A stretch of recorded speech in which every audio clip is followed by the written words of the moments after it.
안녕하세요. 임지원 변호사입니다. 개인회생 진행에 있어 청산가치라는 개념을 알고 계신가요? 이전 제 영상을 보신 분들은 청산가치에 대해서 어느 정도 개념을 이해하고 계실 거고, 제 영상을 처음 보신 분들은 청산가치의 개념을 모르실 수도 있습니다. 청산가치를 쉽게 표현하자면 채무자 명의로 된 재산이고, 청산가치에는 이제 눈에 보이지 않는 재산도 있을 수 있죠. 예를 들어 사용처를 소명할 수 없는 돈, 그리고 주식, 코인, 도박 등으로 탕진한 돈, 내가 사치 또는 낭비로 인해서 사용한 돈, 이런 돈들은 법원에서 봤을 때는 채무가 있는 상황에서도 과도하게 돈을 쓴 거기 때문에 이 돈에 대해서는 금액으로 환산한 다음에 청산가치에 산입하라는 고정 명령이 나옵니다. 개인회생을 진행할 때 내가 가진 재산뿐만 아니라 나의 계좌 내역, 나의 소비 내역을 봤을 때 그 해당하는 금액까지도 다 청산가치로 산입될 수 있습니다. 이 청산가치가 높아지면 통상적으로는 개인회생 진행에 있어 어려움이 있습니다. 왜냐하면 총 변제액이 이 청산가치를 넘어서야 개인회생을 진행할 수 있거든요. 그렇기 때문에 사실상 청산가치는 낮은 게 좋습니다. 그렇다면 나의 부모님, 나의 자녀, 나의 배우자의 재산은 청산가치로 산입이 될까요? 안 될까요? 결론부터 말씀드리면 나의 부모님, 나의 자녀의 재산은 청산가치에 산입되지 않습니다. 다만 개인회생 직전에 나의 명의로 있던 부동산이나 자동차들을 부모님 명의로 이전했다거나 이런 경우에는 재산 은닉에 해당할 수 있으니까 문제될 수 있고요. 특별한 경우가 아니라면은 부모님, 자녀들 재산은 내가 개인회생 진행할 때는 청산가치로 산입되지 않습니다. 그렇다면 나의 배우자의 수입 및 재산은 어떻게 될까요? 먼저 배우자의 소득부터 설명을 드리겠습니다. 개인회생 진행할 때 중요한 개념이 있죠. 부양가족 수에 따라 최저 생계비가 결정이 됩니다. 그리고 월 변제금은 최저 생계비를 공제한 금액이기 때문에 중요하죠.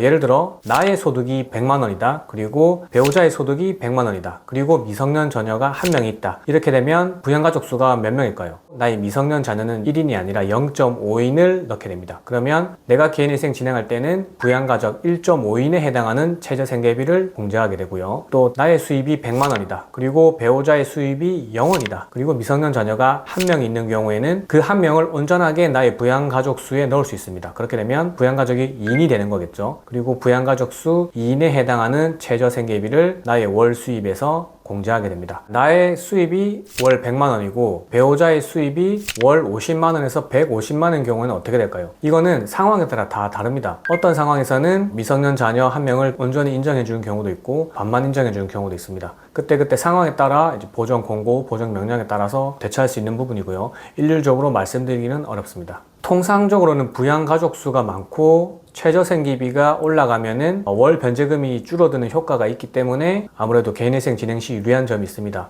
두 번째, 배우자의 재산은 청산가치에 산입이 될까요? 안 될까요? 먼저 부산회생법원의 경우 일단은 채무자 명의가 아닌 배우자 명의의 부동산은 배우자의 재산으로 봅니다. 다만 배우자 명의의 재산을 형성하는 데 있어서 채무자의 기여가 인정된다면은 그 배우자 재산 2분의 1을 채무자 재산, 즉 청산가치로 산입하게 됩니다. 예를 들어서 배우자 명의로 1억짜리 부동산이 있다고 하면은 예전 같은 경우에는 무조건 일률적으로 5천만 원을 채무자의 청산가치로 산입을 해라 라고 했었고, 요즘에는 일단은 명의가 배우자로 되어 있으니 배우자의 재산이나 채무자의 기여도가 있는지를 더 한번 살펴보겠다, 이렇게 바뀌고 있는 거죠. 서울회생법원도 비슷한 경우로 알고 있습니다. 서울회생법원, 수원회생법원, 부산회생법원 세 곳의 회생법원은 비슷한 이제 기조로 가고 있는 것 같고요. 이 회생법원이 아닌 지방법원에서 처리하는 개인회생의 경우 아직까지도 배우자 재산 2분의 1을 채무자의 기여 여부를 따지지 않고 일률적으로 채무자의 청산가치에 산입하는 것으로 알고 있습니다. 정리하면 배우자의 수입은 개인회생 진행하는 데 있어서 아무런 영향을 미치지 않습니다. 다만 부양가족 수 산정에 있어서 배우자의 수입과 채무자의 수입을 비교를 해봐야 되고요. 비율이 일률적으로 정해진 건 아니지만 미성년 자녀의 숫자를 오롯이 채무자에게 인정해 줄 것이냐 아니면 반반 이렇게 인정해 줄 것이냐, 이 차이가 있습니다. 배우자의 재산도 모든 법원이 다 동일하게 처리하고 있는 건 아니지만 회생법원 기준으로 했을 때는 배우자 명의로 된 재산은 배우자의 재산으로 보고요. 만일 채무자의 기여가 인정이 된다면 배우자 명의의 재산 2분의 1의 가치를 채무자의 청산가치로 산입하게 됩니다. 개인회생 상담 받으실 때도 배우자가 있으신 분들은 배우자의 재산에 대해서 좀 상세히 상담 받으셔야 되고, 혹시나 주식, 코인, 사치, 도박 한 부분이 있다면 다 말씀해 주셔야 돼요. 이걸 미리 말씀 안 해주시고 나중에 회생 진행하다가 알게 되면은 좀 큰 문제가 발생할 수 있습니다. 또 간과하시는 부분은 현금지급기에서 뺀 돈들, 이것도 어디에 사용했는지 소명할 수 없다면은 채무자의 청산가치로 산입을 하게 됩니다.